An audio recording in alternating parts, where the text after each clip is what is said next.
answer some email. Sure. Okay. This is from Carmelita, who says, I dreamed that I saw this bright, indescribably white light with a very faint outline of a man. This man spoke to me, and I knew in my heart it was God. He told me to read my Bible. I felt nothing but calmness and love, no worries. Can God appear to a person like this in a dream?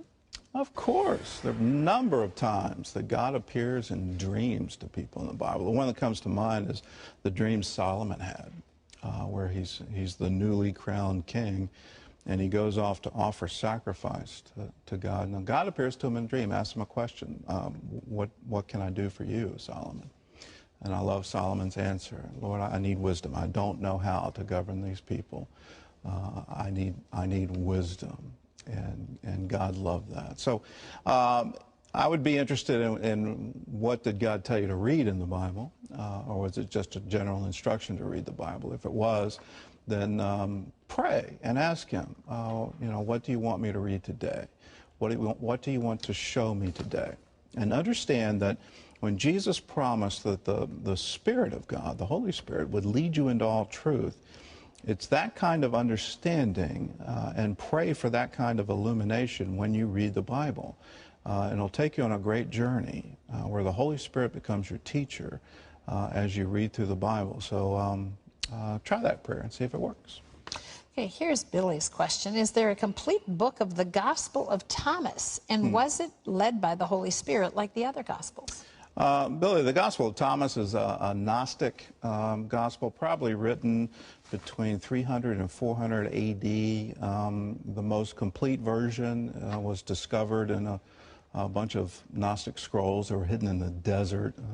The year was 1945, a little town called Nag Hammadi in Egypt. And the reason these manuscripts were hidden away is they weren't considered orthodox by the church and weren't included in the canon. And even in early Christianity, Origen writes about the Gospel of Thomas as not being accepted by the churches. Number one, because it wasn't written by Thomas. Number two, because it was written well past 100 A.D., and therefore the person writing it wasn't an eyewitness to the events. So we need to understand there were reasons the church established the canon of the Bible, and the texts that were omitted from it were omitted for very good reasons, because they couldn't authenticate them. They couldn't authenticate them as eyewitnesses. They couldn't authenticate them as authorities, apostles in the church.